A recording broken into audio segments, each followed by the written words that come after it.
todos, é um prazer estar aqui convosco. É a primeira vez que visito aqui a Igreja do Senhor nesta região. Tenho família aqui, a minha mãe nasceu em Aveiro, tenho aliás muita família aqui em Aveiro. Pediram para me apresentar um pouco. Basicamente eu pastorei a Igreja Evangélica do Seixal, estudei também no Instituto Bíblico. Eu saí um pouco antes do Jonatas ter iniciado lá os estudos, entretanto cruzámos até algumas vezes.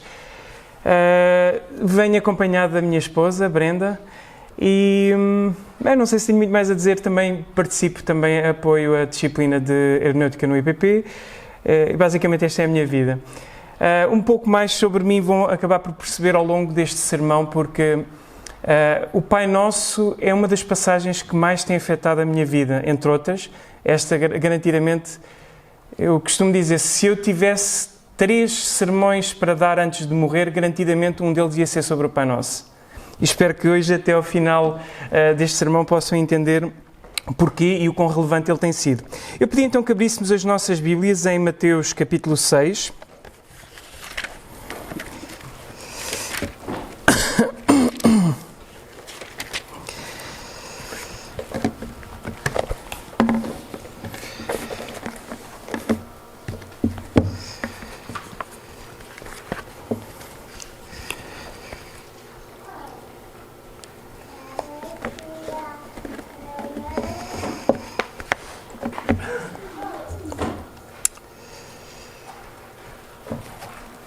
Ok, Mateus capítulo 6, eu vou só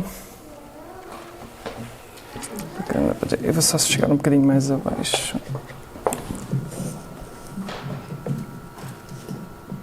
Ok, creio que vão conseguir apanhar na mesma. Se quem está no som, se conseguir só aumentar um bocadinho a captação, dará na mesma, com um bocadinho de confusão, não poder ver os irmãos, mas está-se a ouvir bem, certo?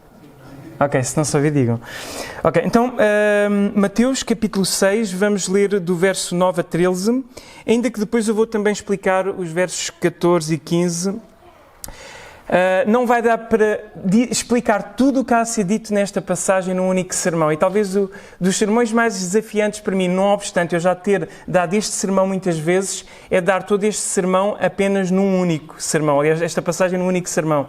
A última vez que o dei foi a semana passada num acampamento, não esta semana, mas a anterior, num acampamento familiar, em que dei em 4 sermões. E dizia para eles que mesmo isso é difícil. Atualmente eu precisaria de 6 a 10 sermões para poder esmiuçar cada uma destas partes.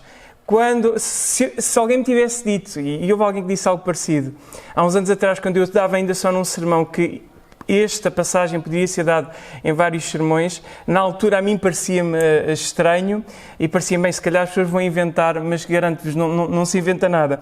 Então eu vou passar apenas nos aspectos essenciais. Eu peguei em todos os meus apontamentos, cortei tudo aquilo e foi quase uma dor. Foi como estar a mutilar partes, porque tudo realmente é muito importante em relação a este sermão.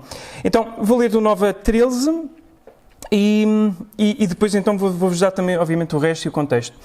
Então, assim diz a palavra do Senhor: portanto, orai deste modo: Pai nosso que estás nos céus, santificado seja o teu nome, venha o teu reino, seja feita a tua vontade, assim na terra como nos céus. O pão nosso de cada dia dá-nos hoje.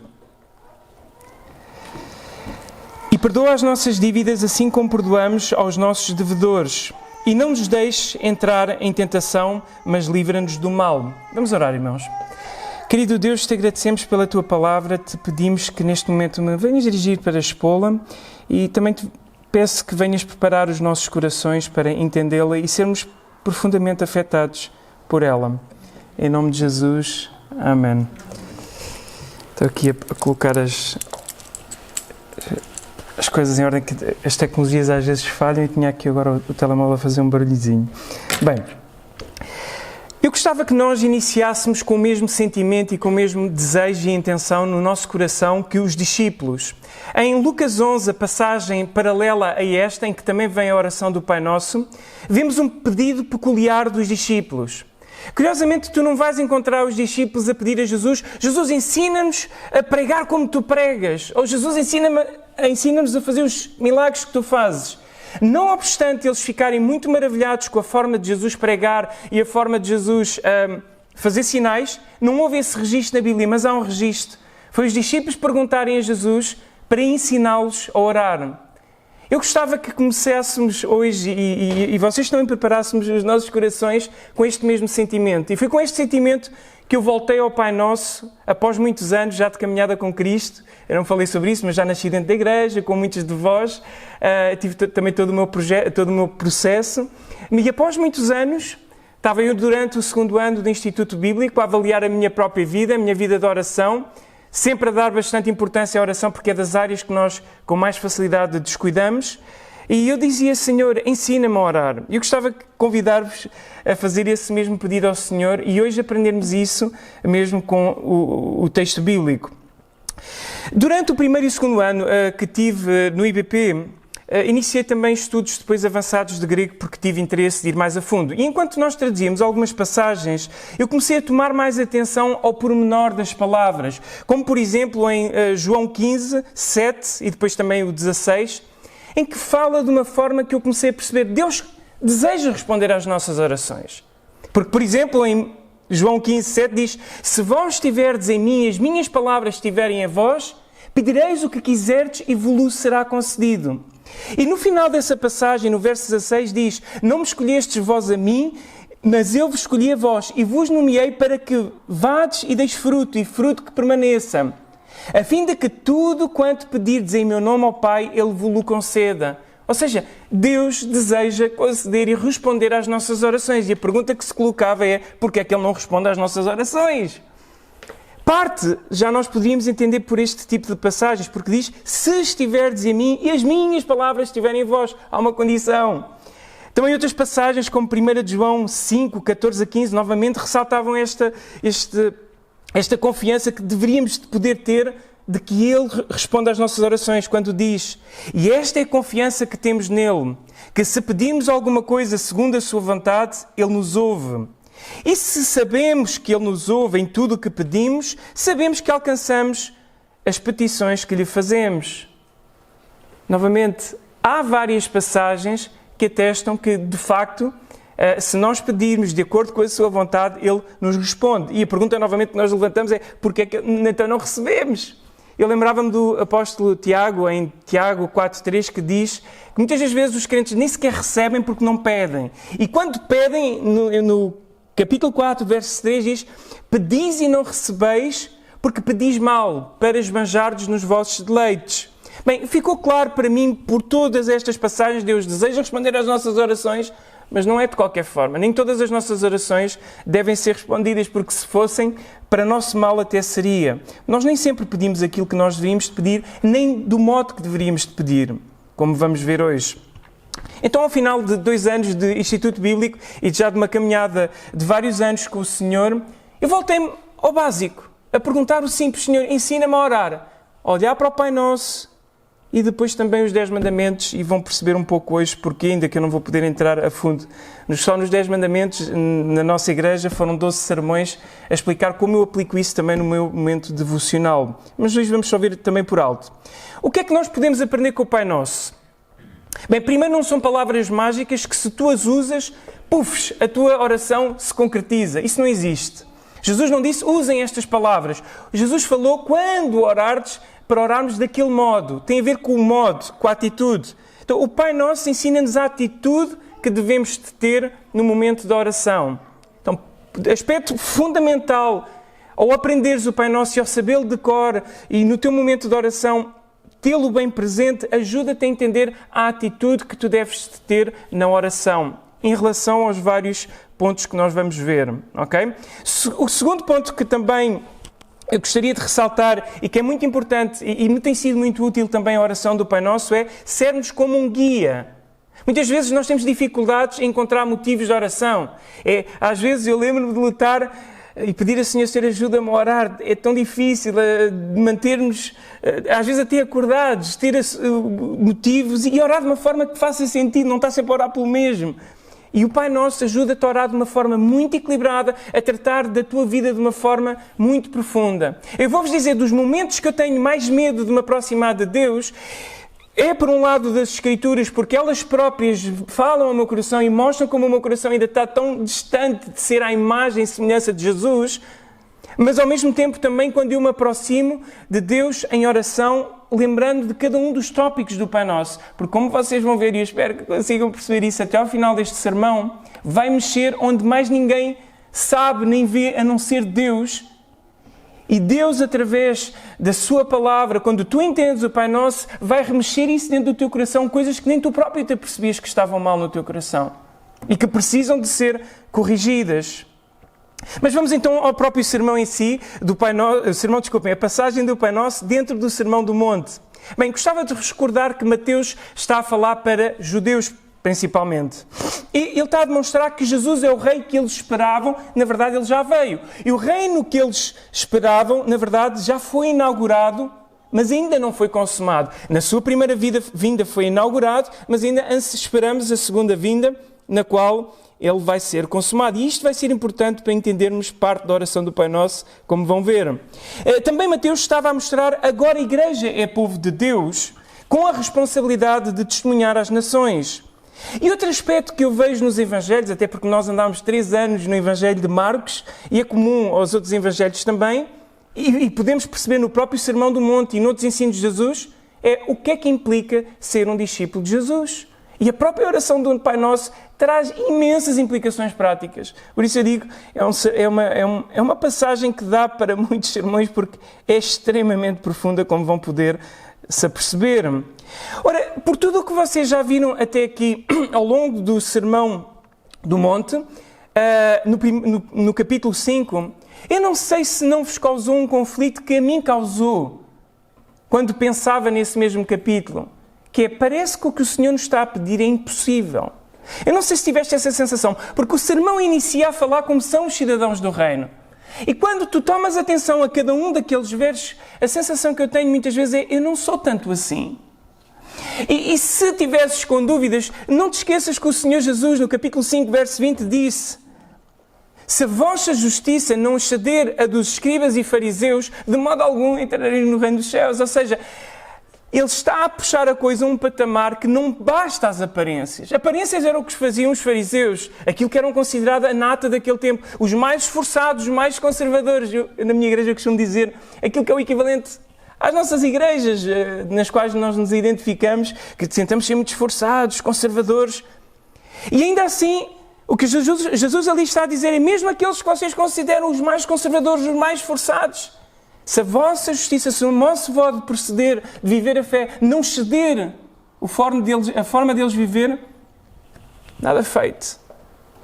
Porque, como vocês vão notar, é fácil, e viram certamente no último sermão, é fácil cair na hipocrisia, na simulação do que é um bom cristão.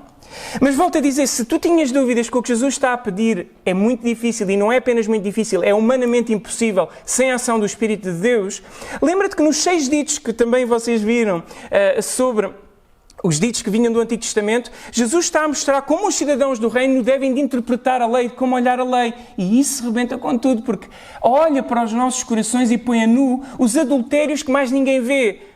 As iras, a forma como o nosso coração, aparentemente não matamos ninguém, mas no nosso coração fulminamos muita gente. E isso são os tais esqueletos que estão nos nossos armários, que a forma como Jesus nos ensinou a olhar a lei expõe completamente a nu. Então Jesus está-lhes a ensinar a olhar a lei e avaliarem os seus corações, e que nos vai ser útil também mais à frente no próprio Pai Nosso.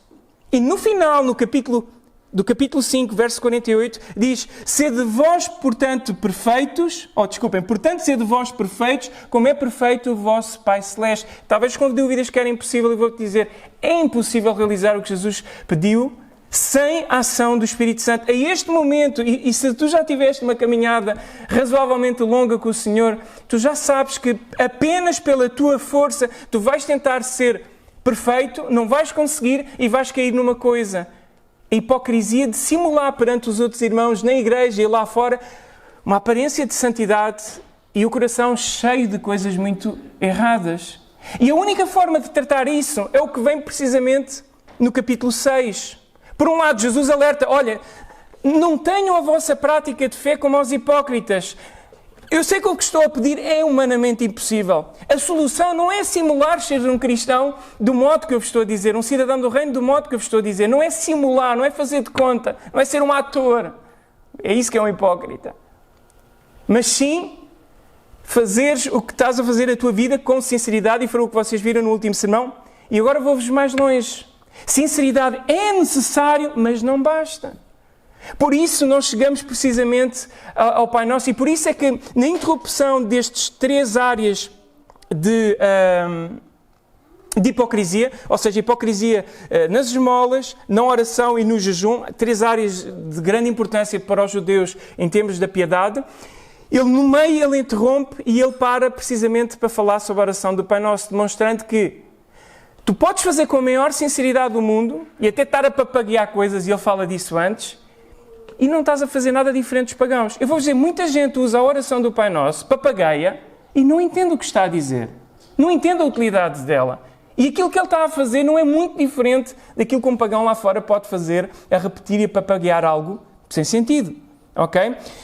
Então, não basta só ser sincero. Sim, é necessário ser sincero, mas vou-vos dizer, além de ser sincero, tu tens que saber o que estás a fazer. Tens que saber o que estás a dizer. Eu vou-vos dar um exemplo. Encontra um cirurgião. Imagina, tu tens um problema de coração, encontras um cirurgião que tu sabes que até é teu amigo e tu sabes ele é extremamente sincero. Mas a especialidade dele não é coração, na verdade ele não percebe muito de tratar o coração. E ele diz, olha, mas eu sou muito sincero, eu com a minha sinceridade eu vou tratar do teu coração. Alguém em boa consciência se meteria nas mãos de um cirurgião que não percebe nada de coração para ser tratado do coração, havendo outros cirurgiões que realmente entendem? Vocês entendem o que é que eu quero dizer? Sinceridade só não basta. Tenta chegar perante o teu patrão no teu trabalho apenas com sinceridade e não com o respeito que é devido para chegar perante um patrão, e vais ver como é que a coisa vai correr mal. Até na nossa sociedade, no nosso mundo, entendemos que há algumas normas quando nos aproximamos de alguém. Fala com o Presidente da República ou o Primeiro-Ministro de qualquer forma, sem qualquer formalismo, que tu vais ver que a coisa não vai correr assim muito bem. Nem mesmo ao nosso nível, entre filhos e pais, deveríamos falar de qualquer maneira. Eu vou-vos dizer muito menos com o nosso Pai Celeste. Por isso, vou-vos dizer, muitas vezes aquilo que me disseram no passado, alguém a tentar ensinar alguém sobre como orar, diziam, olha, é só precisas ser sincero. Errado, não basta só ser sincero. Sim, tens que ser sincero, não basta. Primeiro erro. Segundo erro, que diziam, olha, orar aprendes orando. E eu vou dizer, não. Orar aprendes lendo as Escrituras. Porque as tuas orações só vão ser escutadas se forem de acordo com a vontade de Deus. E tu não podes pedir de acordo com a vontade de Deus se não conheceres as Escrituras. Então, orar não aprende-se orando, e orar não basta ser sincero. Sim, é necessário, mas não é suficiente. Nós temos a forma certa e, de facto, a oração do Pai Nosso nos ensina a forma certa. Vários aspectos que eu quero ressaltar sobre a oração do Pai Nosso. Os princípios que nós extraímos da oração do Pai Nosso norteiam todas as orações da Bíblia. Não há uma única oração da Bíblia que dê respeito a um único princípio que aqui está. Pelo menos nenhuma oração que tenha sido escutada por Deus e respondida. Nenhuma oração correta. Ok? Como vamos ver. As outras orações nem sempre têm todos os elementos que aqui vamos ver, mas os que têm, ou seja, nos elementos que têm nas outras orações da Bíblia, respeitam os princípios que vocês aqui vão ver, a atitude que devemos ter perante Deus. A ordem que aqui aparece desses mesmos princípios não necessariamente aparece igual nas outras orações todas, mas agora vos digo, a ordem que aqui está é bastante útil também, no entanto, não é obrigatório que sempre tenhas que orar com esta ordem e que sempre tenhas que ter estes tópicos todos. Mas se o conseguires fazer, eu garanto-te, vais ter uma oração e vais trabalhar no teu coração de uma forma bastante mais completa e bastante mais profunda. Já repararam que a oração do Pai Nosso vem toda no plural? Não é Pai meu.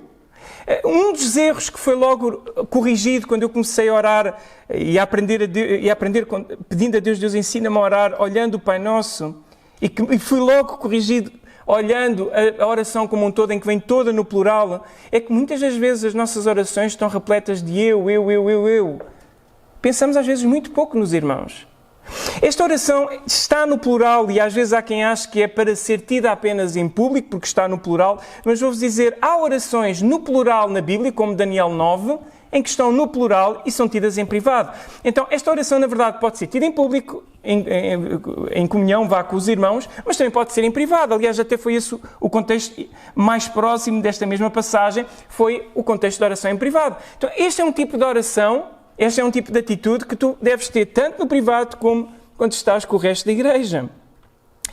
A importância de nós nos lembrarmos disto é porque ninguém pode ser cristão isolado no seu canto. Aquela ideia de que eu tenho a minha relação com Deus, eu vivo igreja ao meu jeito, fechado na minha casa, porque eu oro a Deus. Esquece, se tu não tens comunhão com os irmãos, logo aqui a tua oração já nem faz muito sentido. E quando tu chegares mais à frente e tu vais ver e vais tratar a questão do perdão dos pecados, pedir perdão a Deus, mas tens que pensar como tens perdoado os outros, vais-te novamente lembrar. Tu não te podes aproximar de Deus, de pensar que tens relação com Deus, se a tua relação com os irmãos simplesmente não existe.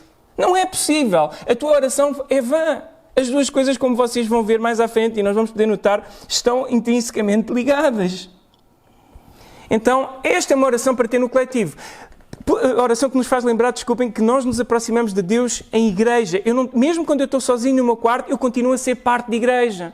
E quando eu estou a orar os vários motivos que esta oração me suscita a orar, faz-me pensar que outros irmãos estão a passar as mesmas lutas que eu também estou a passar. E faz-me lembrar que não só oro pelas minhas lutas, mas também oro pelas lutas dos outros irmãos. Ajudou-me a não ser tão egoísta no meu momento de oração. Então, olha, quando tiveres para iniciar o teu momento de oração e estás a pensar no Pai Nosso, lembra-te, bem, tenho que me lembrar também dos outros. O que eu noto, sabem, irmãos, em tendência, e eu luto muito isso com os crentes em vários lados, por várias igrejas também onde tenho pregado, nós já oramos pouco. E no pouco oramos, oramos mal. E mesmo no pouco oramos muito pouco sobre os outros. Oramos mais por nós mesmos, infelizmente, porque somos muito tendencialmente egoístas.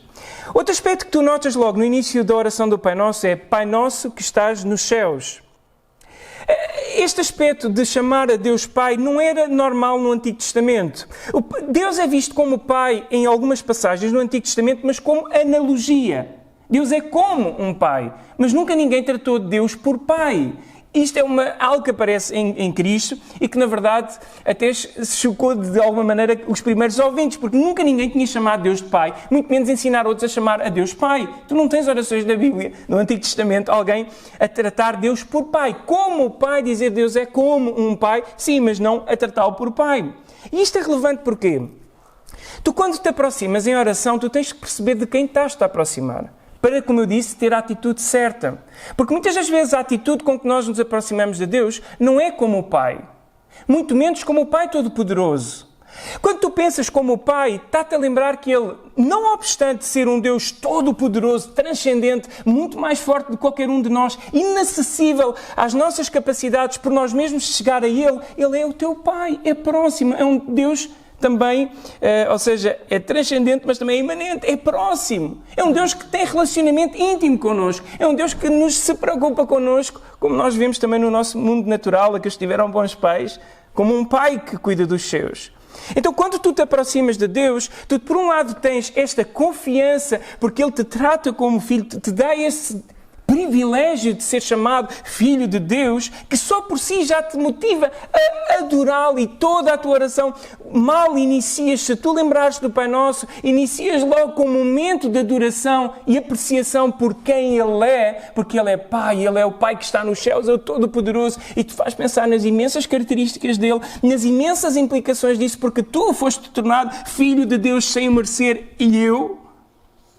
E ao mesmo tempo tu pensas, Ele é o Pai, é meu Pai, mas não é um Pai qualquer, é o Pai Todo-Poderoso, aquele que está nos céus. Eu não me aproximo dEle de qualquer forma, mas com reverência, com temor, com respeito. Mas ao mesmo tempo com a confiança de saber que quando estás a atravessar momentos difíceis da tua vida e mais ninguém te pode ajudar, tu estás a aproximar do único que, se tiver vontade de responder à tua oração, pode, porque Ele tem todo o poder. Mas, novamente, eu te digo, não chegamos a Ele como um badagaio. Infelizmente, muita gente fala com Deus como se Deus fosse seu escravo, como se Deus fosse seu criado. Nem no nosso mundo terreno nós consideramos aceitável um filho falar com um pai dando-lhe ordens. E esta foi uma lição que eu tive que aprender com esta passagem e com a passagem de Maria e Marta.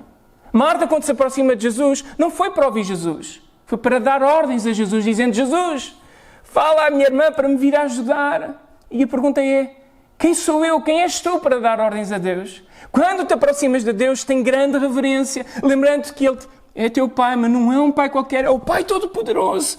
Isso deve inspirar reverência, mas confiança. É o único que pode responder. E não tratamos Deus de qualquer maneira.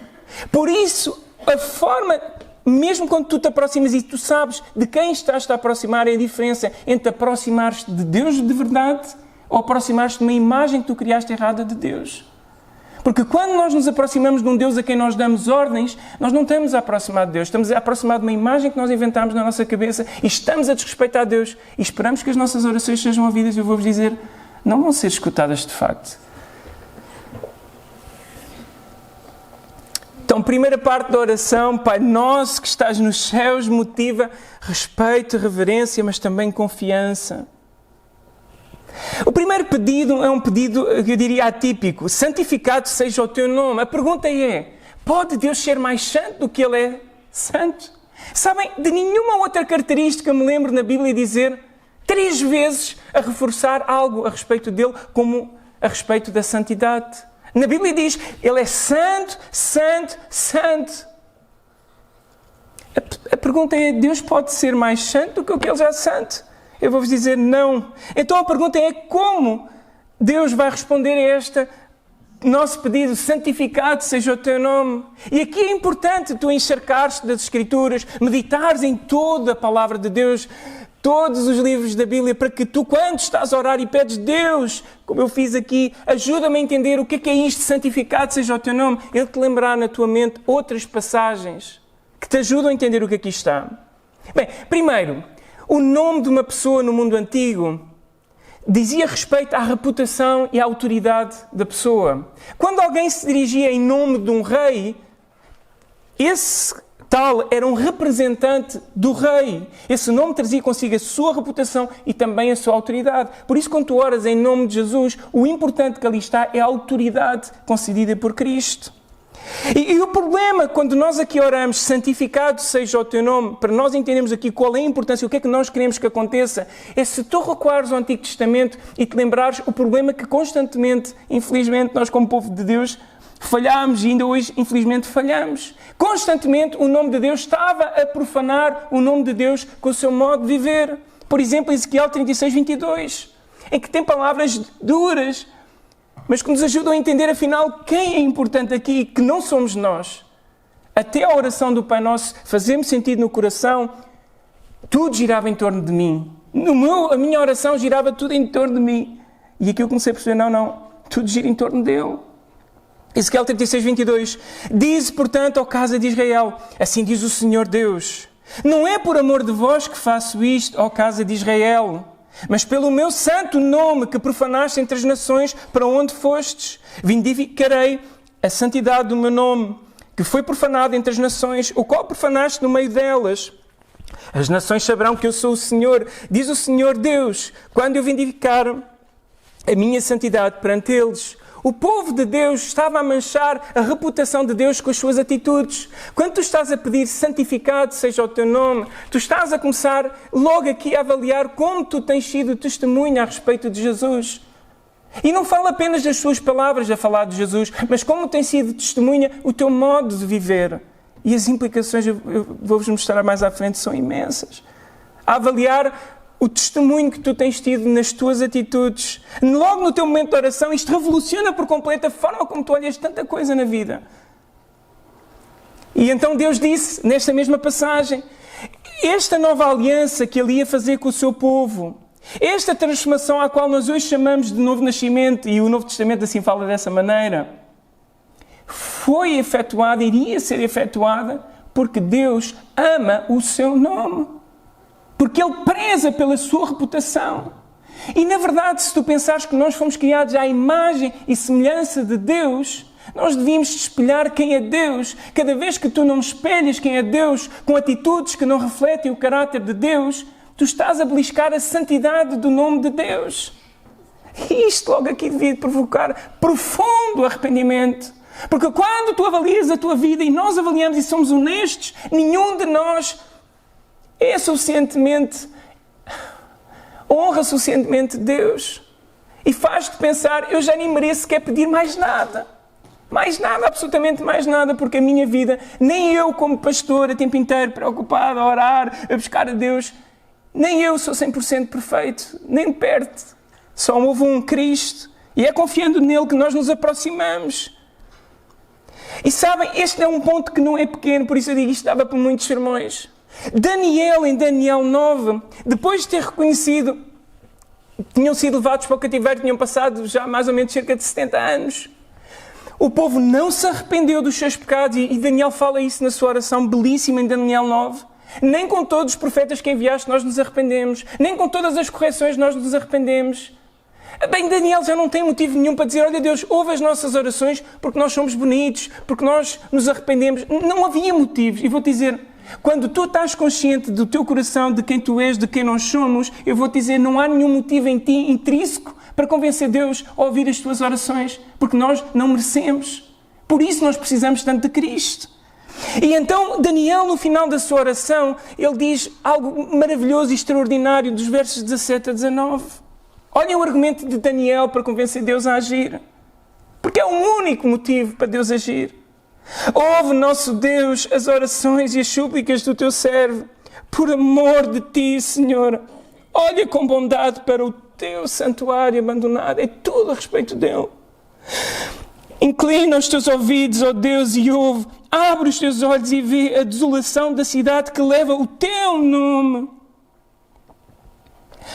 Não te fazemos pedidos por sermos justos, mas por causa da tua grande misericórdia. Queridos, não há nada intrínseco a ti que mereça respostas de Deus à nossa oração. Há anos eu dizia, Deus, age, eu tenho sido fiel. E eu aprendi aqui, não, eu não sou assim tão fiel, eu não sou assim tão bonito, eu não sou assim tão bonzinho. Apenas por Cristo e me lembrando do que Ele fez, porque Ele ama o seu nome, Ele responde às nossas orações. E este era o argumento de Daniel, não havia outro argumento, porque a história de Israel tinha demonstrado, não há outro argumento. E ele termina novamente a repetir o que disse no primeiro verso que eu li. Senhor, ouve, Senhor, perdoa, Senhor, vê e age. Por amor de ti, meu Deus, não te demores, pois a tua cidade e o teu povo que levam o teu nome. Novamente o argumento, por amor de ti. Vai haver momentos na tua vida que tu já erraste tantas vezes nas mesmas áreas, não estás a conseguir ultrapassar, a tua tendência a fazer como Adão e Eva, esconderem-te de Deus, e tu vais precisar te lembrar do que aqui está. Tu vais te aproximar de Deus porque é próximo dele que tu és transformado, porque Ele vai responder à tua pedido aqui. Santificado seja o teu nome na minha vida. Ajuda-me a honrar o teu nome. Ajuda que a minha vida faça jus a quem tu és. E tu nesse momento, quando te aproximas, o único motivo que tu tens, Senhor, age por amor de ti mesmo, não por nada intrínseco em mim, porque em mim nada há de bom. Moisés, quando vinha a descer do monte, Deus avisa que ia destruir o povo por causa do bezerro de ouro. Sabem qual foi o argumento de Moisés? Moisés não podia dizer, olha Senhor, não faças isso porque o povo é bonzinho, porque o povo não era bonzinho, nunca foi, nunca fomos. E até Jesus voltar, e até sermos completamente transformados, nunca seremos. Até o vermos face a face. Mas o argumento de Moisés foi, o que é que os egípcios vão dizer de ti? Que o tiraste do teu povo para deixá-lo morrer no deserto, ou seja, a reputação do nome de Deus é o mais importante nos teus pedidos. E isto deveria de afetar o teu momento de oração, como tu pensas todos os teus pedidos, quando tu tratas todas as áreas da tua vida. Tu estás preocupado com a tua carreira? A minha pergunta é, a tua carreira serve para glorificar quem? Quando tu pensas e trazes a tua carreira em oração perante Deus, a tua vida profissional, qual é a tua preocupação? É ser o teu nome conhecido? Ou é a tua carreira servir para glorificares a Deus através da tua carreira e outros virem ao conhecimento do Evangelho? É que faz toda a diferença. Quando tu levas a Deus o teu casamento e o teu casamento está a passar por situação difícil e estás na iminência de ter uma ruptura no casamento, de quem é a reputação mais importante? A tua reputação ou a reputação de Deus? Às vezes nós temos que quebrar o nosso ego, lembrando-nos da reputação de Deus. Pensa que no momento em que tu estás muito zangado com a tua esposa ou com o teu esposo, Quando tu mandas 2 ou 3 berros na tua casa e os vizinhos estão a ouvir, tu estás a manchar a reputação de quem? A tua é importante, mas a de Deus ainda mais ainda. Novamente, quando traz o teu casamento em oração, o mais importante é a reputação de Deus. E podes na vida, muita coisa, não correr como tu gostarias por causa da reputação de Deus estar em primeiro lugar. Ter que abandonar um trabalho que te pedem coisas que são erradas e que vão manchar a reputação de Deus e que tu sabes que tu, para as executares, tens que desobedecer a Deus e passas uma imagem errada de Deus. Então, quando tu te aproximas no teu momento de oração e fazes o primeiro pedido, tu tens em atenção de quem Ele é e, ao mesmo tempo, que a reputação dEle, a glória dEle, é o mais importante no teu pedido. Verso 10. Venha o teu reino, faça-se a tua vontade, assim na terra como no céu. Em Lucas, isto está afirmado de uma só vez dito, venha o teu reino. Na verdade, o faça-se a tua vontade é uma extensão do venha ao reino de Deus e vou explicar já porquê.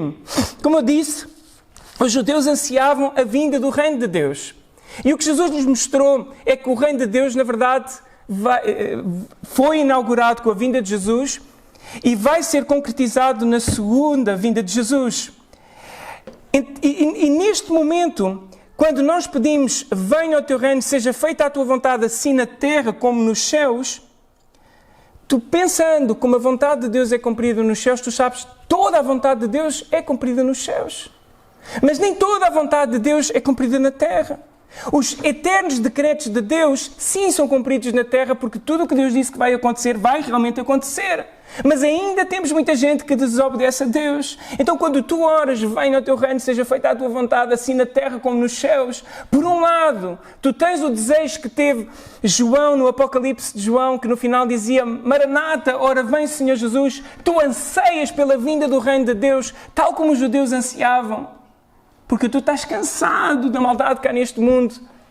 Tantas vezes eu tenho repetido, às vezes às pessoas à minha volta, precisamos tanto que Jesus volte. Ou será que nós já nos acomodámos tanto a este mundo que nós já nem pedimos a Deus, Jesus volta?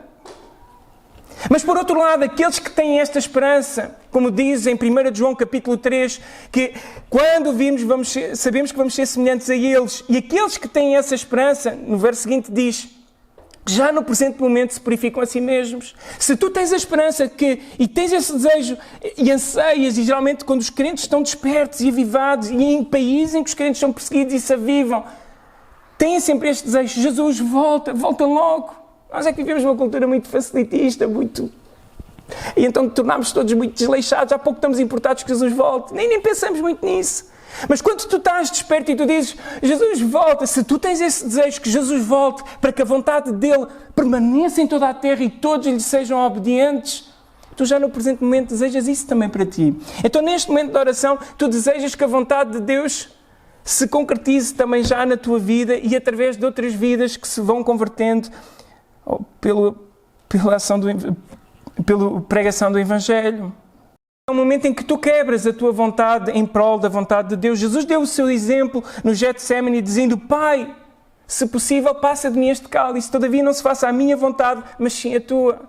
Neste momento é um momento que quando tu estás em oração, tu dizes, Senhor, eu, com toda a humildade, com todo o respeito por Deus, tu dizes, Deus, eu desejaria que se fosse assim.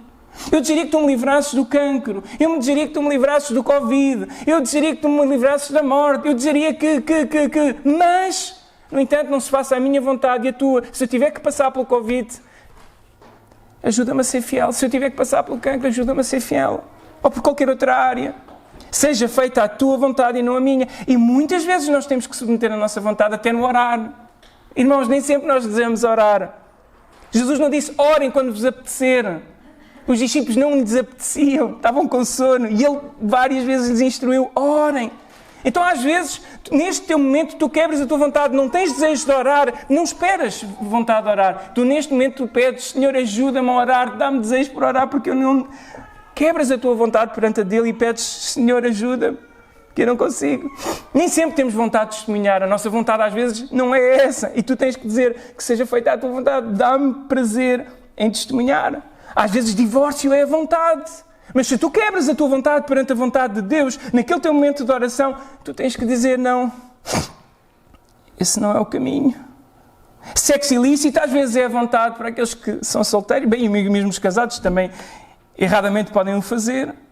E quebras a tua vontade, e nesse momento que tu estás a ser tentado e tu sabes, há algo na tua vida onde tu dizes, importa a vontade de Deus, não a minha, e tu desejas a vontade dele. Por contraste a nós desejarmos a vontade dele, vem o primeiro pedido em relação a ti mesmo. O pão nosso de cada dia dá-nos hoje.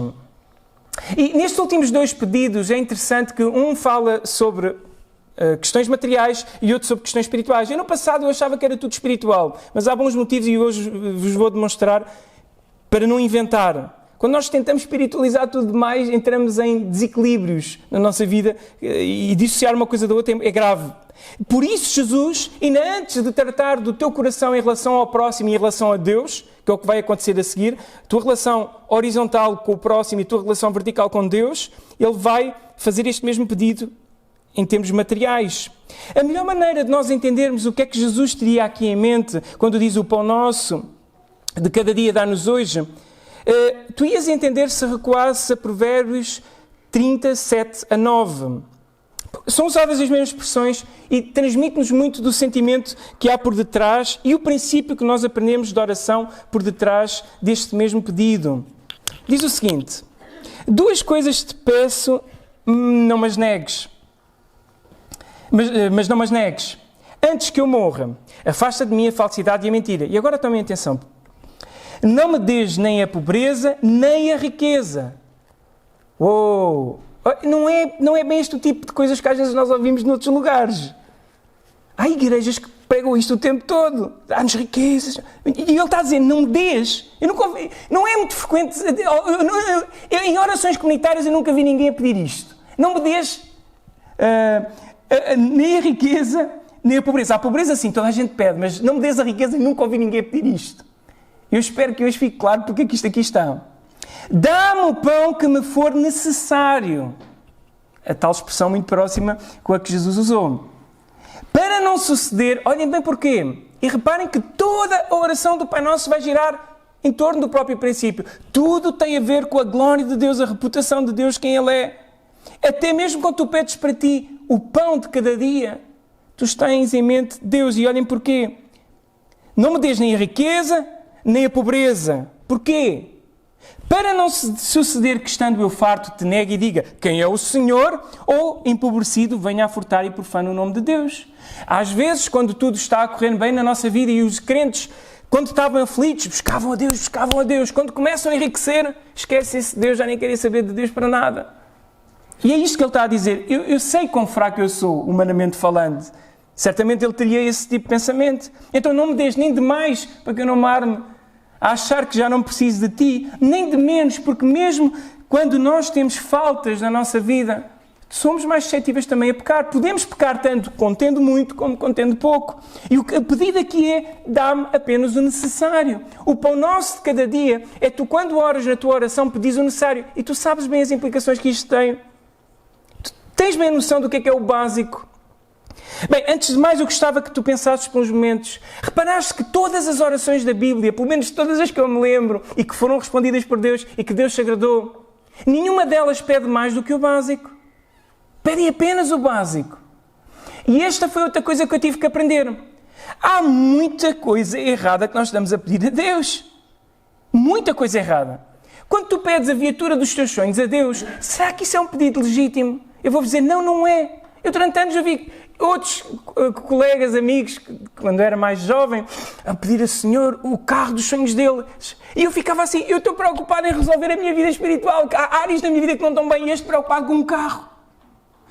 Irmãos, não tem mal teres o carro dos teus sonhos. Eu não estou a falar isso. Eu estou a falar em oração tu pedes o essencial, o necessário.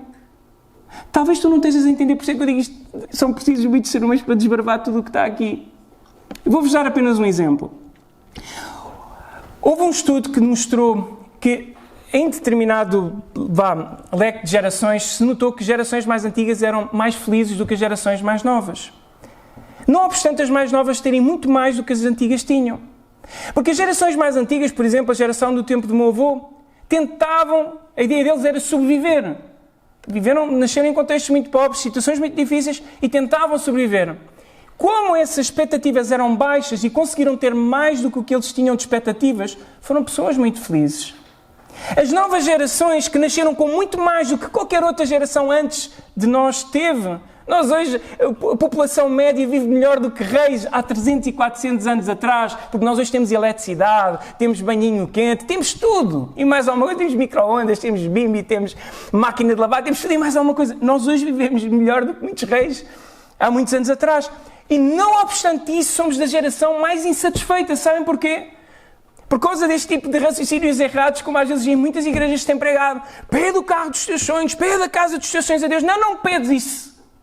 Porque essa ideia de pôr expectativas sempre além, leva a que quando tu te deparas com a realidade, e a realidade é bastante abaixo do que essas altas expectativas, tu vives frustrado. Por isso, até no teu momento de oração, quando tu pedes o básico e Deus responde com o básico, tu és feliz.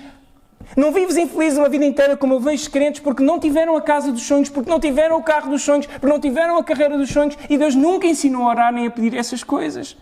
Irmãos, pede o básico. Pede o essencial. E se Ele te der mais do que o básico, dá glórias a Deus. Se o teu coração está tão agarrado àquilo outro, tu vais ser mais infeliz, porque Deus nunca te pediu, nunca te diz em lado nenhum que tu deves pedir esse tipo de coisas. Não deve ser o teu foco. Se Ele der, graças a Deus. Mas não é o foco.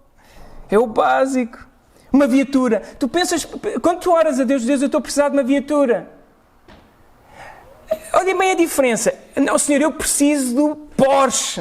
Tu precisas do Porsche para quê? Para mostrar aos outros a bruta bomba que tu tens. Porque um Porsche não é assim uma coisa que vai ser assim tão necessária. Então não faz muito sentido pedir o Porsche a Deus. Tu vais usar o Porsche para abençoar outros irmãos na igreja e vais transportar crentes com o Porsche. Vocês estão a entender a questão. E eu volto a dizer, eu não estou a dizer que tem mal ou deixa de ter, isso aí é outra discussão. Mas eu estou a dizer é, se Deus te der mais do que o que tu pedes, tudo bem, mas a Deus, nós, no nosso momento de oração, e aprendamos a orar, e olhemos as orações da Bíblia, não se pede esse tipo de coisas a Deus. Pedes o básico, é o pão de cada dia. Nem de mais, nem de menos. Quando pensas numa casa, às vezes nós pensamos na casa dos sonhos, o bruto vivendão.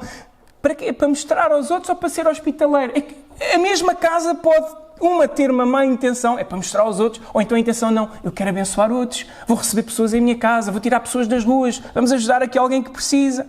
Se for para isso que tu queres uma casa grande, amém, bom pedido. Pedes uma casa grande para ajudar outros, ok, está certo, pedes uma casa grande para mostrar. Achas que Deus vai responder? Foi o que Tiago disse, vocês pedem e não recebem porque vocês pedem mal, para desbanjar-vos nos vossos deleites. A casa grande só para mostrar é deleite, não é necessidade. Por isso tantas orações não são respondidas e os judeus se frustram. Quando tu pensares nos teus pedidos nas mais variadas áreas do mundo material, pergunta, Senhor, o que é o básico? Ajuda-me a perceber. E pede, Deus, ajuda-me, eu preciso do básico. Em cada uma das áreas. E pensa em cada uma dessas áreas que tu estás a trabalhar, seja a tua carreira profissional, seja os teus estudos, seja o teu carro, seja a tua casa, seja o teu casamento. Senhor, que em cada uma das áreas da minha vida eu te glorifico, que seja para a tua glória e não para a minha, não para me mostrar aos outros. É isso que tu tens em mente quando tu oras este momento. E este é o momento que tu pões as tuas necessidades perante Deus, porque elas são importantes para Deus. As tuas necessidades materiais. Quando nós espiritualizamos, que já não andamos, nós pairamos, como se o mundo material não fosse importante, traz grandes consequências às nossas vidas esse tipo de raciocínio. Vi casais, homens destruírem os seus casamentos porque tornaram-se tão hiper espirituais que se descuidaram da vida com a esposa, de cuidar da esposa, de cuidar dos filhos. Mas são tão espirituais que o material já não conta para nada. E por fim, e perdoa as nossas dívidas assim como nós temos perdoado aos nossos devedores. E eu agora vou ter que ser bastante resumido, porque o tempo realmente já está a avançar. Ainda estão comigo? Já estão a adormecer? Aguentam um bocadinho mais? Estamos quase. Estamos a chegar ao fim.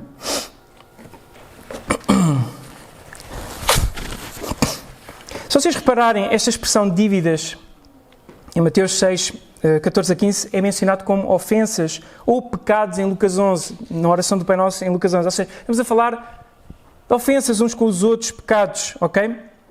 E o que é interessante é, quando tu chegas a este momento de oração, antes de tu te pôres em ordem com Deus, O que isto te faz pensar é que antes de tu te pôres em ordem com Deus, pedir perdão a Deus, tu deverias pensar como é que tu estás em relação ao próximo. Porque tendencialmente eu era mais apressado a pedir perdão a Deus pelos meus pecados do que era em analisar o meu coração como é que estava em relação ao próximo. E o que acontece é que quando eu comecei a parar no momento de oração e antes de pedir perdão a Deus, porque repara, se tu dizes perdoa-me como eu perdoo aos outros, tu aí tens que fazer uma pausa e perguntar a ti mesmo, como é que eu estou a perdoar os outros? Quem são esses outros que eu preciso de perdoar? E foi aí que eu comecei-me a dar conta, a analisar o meu coração, que havia uns quantos outros que eu não tinha bem notado, mas que afinal eu tinha algumas coisas no meu coração que não estavam assim tão bem em relação aos outros. E tu começas a notar isso porque tu notas que afinal eu tenho alguma irritabilidade fora do comum com alguma pessoa. Porque eu até evito aquela pessoa sem um motivo real. Sabem? É este momento que tu, antes mesmo de pedir perdão a Deus, tu tens que olhar a tua relação horizontal, porque se tu fores para a primeira carta de João, vai dizer isso várias vezes na carta, principalmente depois no final do capítulo 4. Não é possível dizeres que amas a Deus se tu não amas o teu irmão que tu vês. Se o odeias. E isso é muito trabalhado na primeira carta de João. Não dá para dissociar a tua relação com Deus da relação com o próximo. Queres que as tuas orações escutem? Lembra-te do que eu disse no início do Pai Nosso. Lembra-te que tu estás a aproximar-te de Deus em igreja. Tu dizes que amas a Deus e não amas o próximo, isso não é possível. Tens que avaliar como é que a tua relação está com os outros. E se tu vês que há coisas que no teu coração não estão bem em relação aos outros, trata profundamente, trata mesmo disso com Deus. Pede a Deus, ajuda-me a mudar o meu coração em relação àquela pessoa para verdadeiramente a perdoar.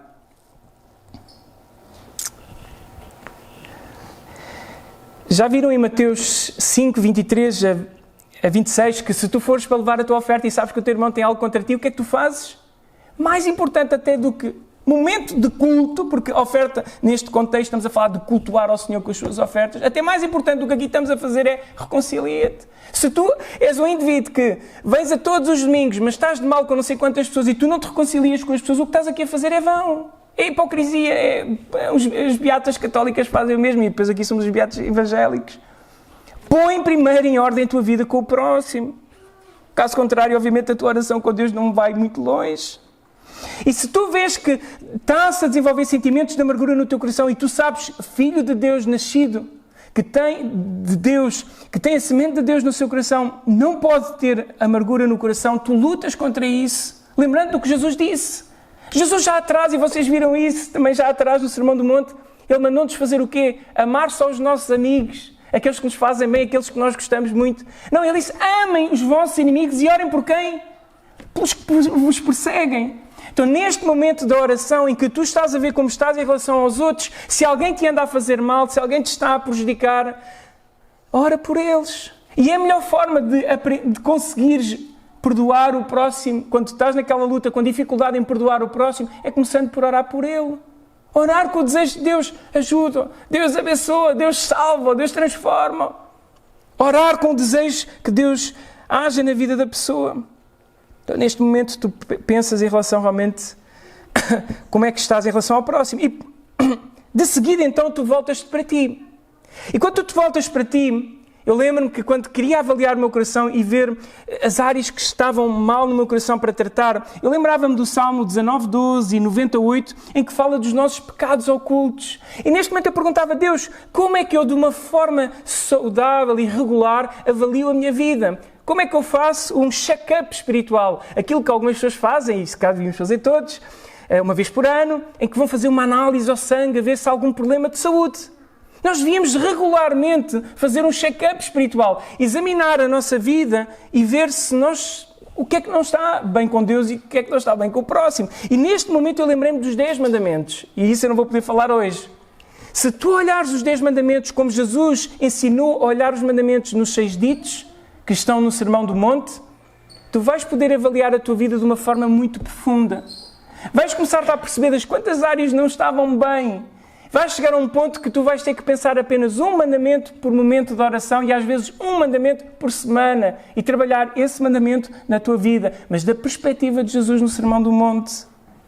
E aí vais poder avaliar profundamente o teu coração Então, neste momento, eu vou-vos dizer, é um momento que logo no primeiro dos mandamentos eu entendo e tenho que avaliar o meu coração e ver o que é que me tem estado afastado de Deus. O que é que tem feito com que eu não esteja a orar, que eu não esteja a buscar a Deus? O que é que tem feito com que eu não vá aos cultos? O que é que tem feito que eu não esteja participando das reuniões de oração com os irmãos? O que é que se está a pôr no meio? Porque o que se está a pôr no meio são ídolos.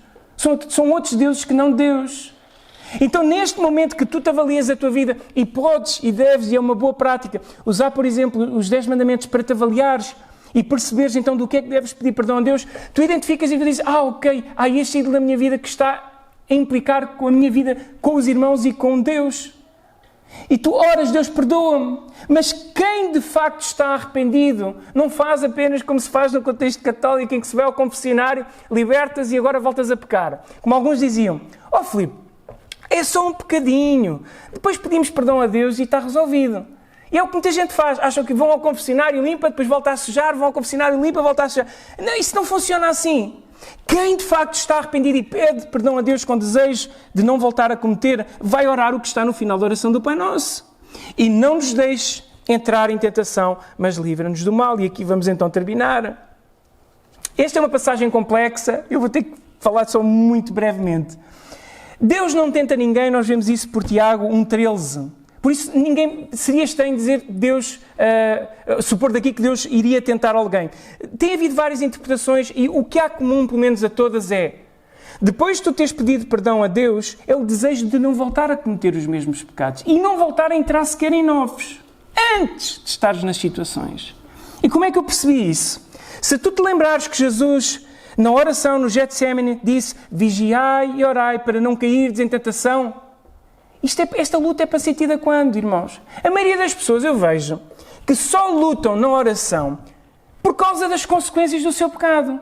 Quando a pessoa meteu a pé na argolada, meteu-se com a mulher que não era dele, o casamento dele está a ponto de se rebentar porque a mulher ficou fula com a situação, com razão, não é?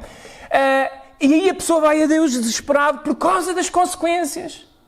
Mas o indivíduo não devia, obviamente aí também é uma boa altura para buscar a Deus, mas antes mesmo dele cair ou de estar na situação de poder ser tentado com a outra mulher com quem ele se deitou, ele já devia estar a lutar isso em casa. É neste momento de oração que tu examinas o teu coração e tu vês se há sementes a germinar no teu coração que mais tarde se vão manifestar em pecado. Por exemplo, tu estás a notar que o teu casamento não está a ir muito bem e a outra moça que está a trabalhar contigo lá no escritório é tão simpática, é tão querida, tenho tanta empatia por ela. Se tu não avalias o teu coração, não fazes este check-up espiritual à tua vida e tu não vês, está-se aqui a começar a levantar um sentimento que não pode existir, se tu não estripas, não arrancas aquilo como quem arranca um cancro dentro de si, aquilo vai crescer e vai um dia que tu vais podes fortemente meter o pé na poça. E o que Jesus aqui nos ensina, tanto aqui como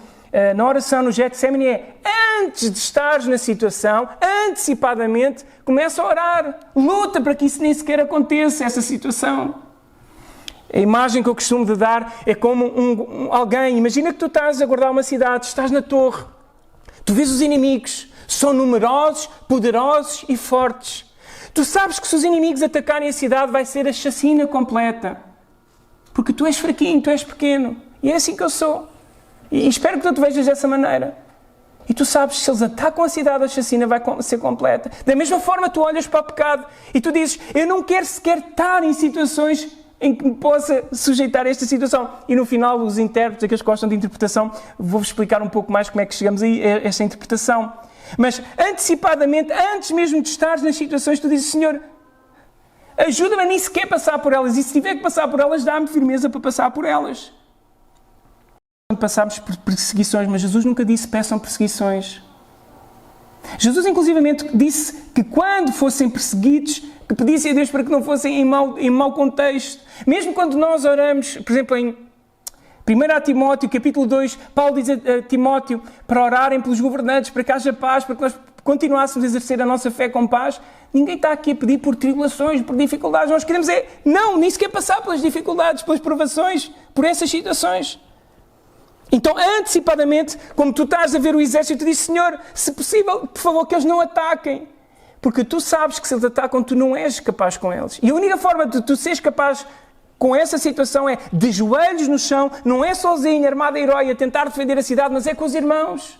Daí quando tu olhas outras passagens em que te motivam a confessar os teus pecados, como no final de Tiago, ou orar com o irmão no final da primeira carta de João, capítulo 5, nós entendemos, nós precisamos de encetar uma batalha contra o pecado, não é sozinhos, é também em corpo, é sozinhos e em corpo, é as duas coisas. E isso, irmãos, muitas vezes tem que ser feito antes mesmo de estar nas situações. Muitas vezes eu dou o meu exemplo na igreja, nas reuniões de oração, eu digo, irmãos, orem por mim. Estou na iminência de errar nesta área ou naquela área, para motivar os crentes a abrirem-se também e a lutarem em oração e dependemos, lutarmos juntos em oração. Os crentes muitas vezes hoje em dia estão fracos. Primeiro porque não oram antecipadamente antes das situações e porque o fazem, e alguns, quando oram apenas sozinhos. Nunca procuram ajuda com ninguém. Isto tem muitas implicações. Por exemplo, alguém que esteja a lutar contra a pornografia. Alguém que identifica, há aqui uma situação grave. A tua pergunta neste momento é, o que é que eu vou fazer para que na próxima vez que me aparecer uma imagem no Google de uma senhora em trajes menos, não tão simpáticos, eu não seja tentado em ver outras coisas. Neste momento tu oras e dizes a Deus, Deus, eu não quero voltar a cair nessa tentação. Dá-me sabedoria, dá-me inteligência de como contornar essa situação, como resolver. E Deus aí vai-te dar algumas estratégias interessantes. Porque tu sabes que quando vem a provação, quando vem... Deixa-me lá ver, eu depois tirei. Exato, em 1 Coríntios 10, 13 diz, não veio sobre vós nenhuma tentação que não fosse humana, mas Deus é fiel e não deixará que sejais tentados além do que possais resistir. Pelo contrário, juntamente com a tentação, providenciará uma saída para que possais suportar. E é neste momento que tu procuras essa saída, antes da situação, antes da tentação. É para isto que Tiago, em Tiago 1,5, fala para pedirmos sabedoria. Alguns de nós usam essa passagem para os crentes que estão a estudar na escola, pede sabedoria a Deus para te ajudar com os testes. Sim, podes fazer, mas não é com base nesta passagem. É uma coisa boa. Esta passagem, quando fala pede sabedoria, é em contexto de provações difíceis, duras. E é neste momento da tua luta em que tu sabes que estás na iminência de errar, seja com a mulher do escritório, seja com a pornografia, seja com mexer no dinheiro que não é teu, seja com mentir, seja com, sei lá, mil e uma forma, seja com irares, de falares com a tua esposa como não deves, seja em que área for.